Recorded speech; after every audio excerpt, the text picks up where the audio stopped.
And good evening once again, day 126 of the Biden administration. And there is breaking news tonight about the twice impeached former president. The Washington Post first to report that the Manhattan District Attorney has convened a grand jury that is, quote, expected to decide whether to indict Trump, executives at his company, or the business itself, should prosecutors present the panel with criminal charges. The report continues to say the move indicates that Manhattan District Attorney Cyrus Vance's investigation of the former president and his business has reached an advanced stage after more than 2 years. It suggests, too, that Vance believes he has found evidence of a crime, if not by Trump, then by someone potentially close to him or by his company. District Attorney Vance has been looking at Trump's business practices before he was president. Vance fought all the way to the Supreme Court to get the former president's tax returns into his hands. New York's Attorney General Letitia James is also conducting a civil investigation into Trump. She recently joined forces with Vance's office in the criminal inquiry. These investigations are believed to be largely stemming from cases involving Trump's former lawyer and fixer Michael Cohen, who eventually, of course, famously turned on his boss after pleading guilty to making hush money payoffs for Trump and lying to Congress. This latest investigation appears to hinge on longtime Trump Organization CFO Alan Weisselberg, who has been under pressure from the Manhattan DA.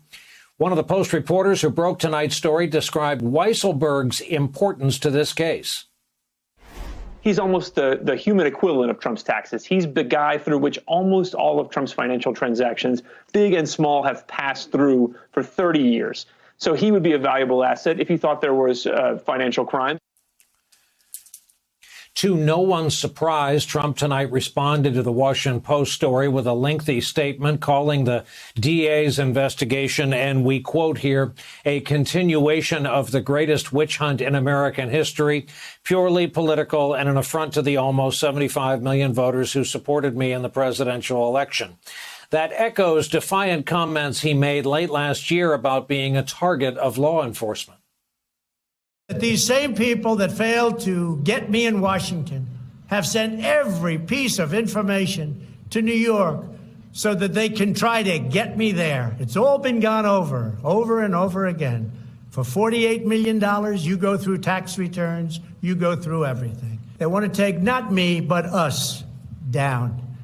And we can never let them do that. All they do is investigate. Then they send everything they have into New York. When I beat them in the federal, I beat them in federal. They send everything into New York. Oh, let them take a crack at it. The Washington Post, Barb, adds this detail. The panel was convened recently and will sit 3 days a week for 6 months. It is likely to hear several matters, not just the Trump case, during the duration of its term, which is longer than a traditional New York State grand jury assignment.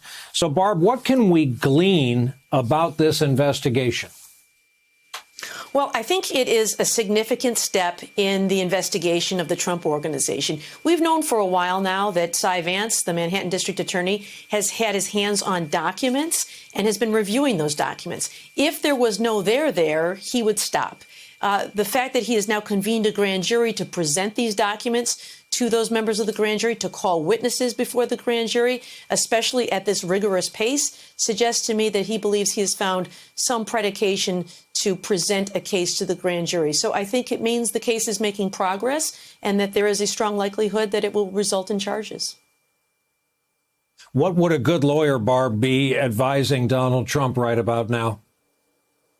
Well, I think a good lawyer would probably be largely unsuccessful in telling him to not talk.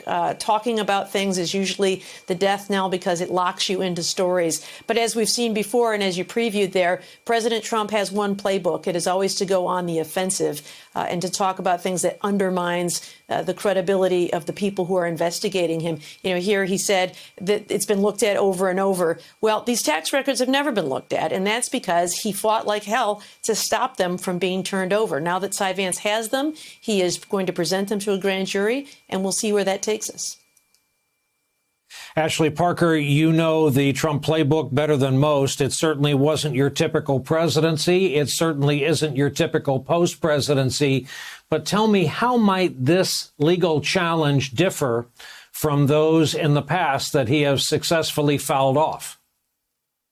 Well, it differs sort of existentially in that he's not the president. He is, as President Biden said, the former guy. And so it can get very close. There's a lot of questions we don't know yet about this legal challenge, but it can get very close to him, his family members, his business, the people in the organization. But it is just not going to affect the nation the way it would have when he was president. And keep in mind, this was a president for whom politics was personal, the personal was political. And so he would be dealing with something like this, which would have often a higher bar when he was president, but it would lead to chaos in the West Wing, chaos in the decision making, and not just the decision making about how to handle this legal challenge, but the decision making on everything from coronavirus to foreign policy.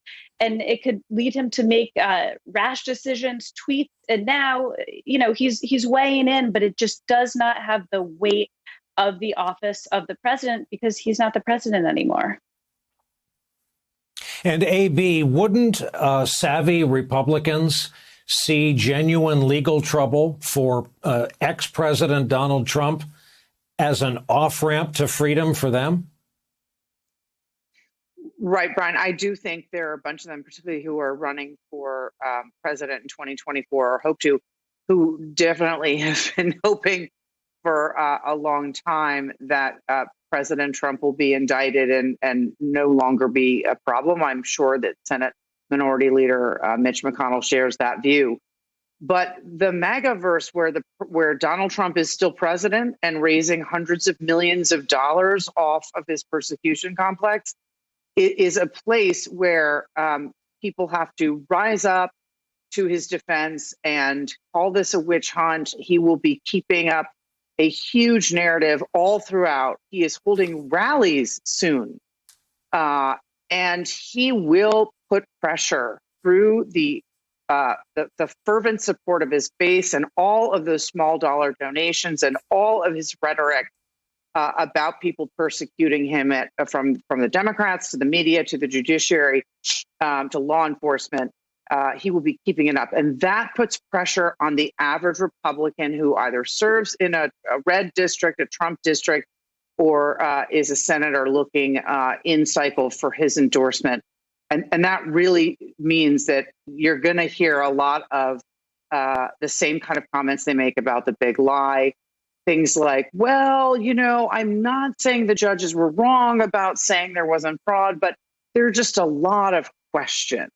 And so as long as he's keeping up the witch hunt and there are no indictments, which could go on for a long time, and even if there are indictments, I think Republicans are going to fall in line and just tell us there are too many questions.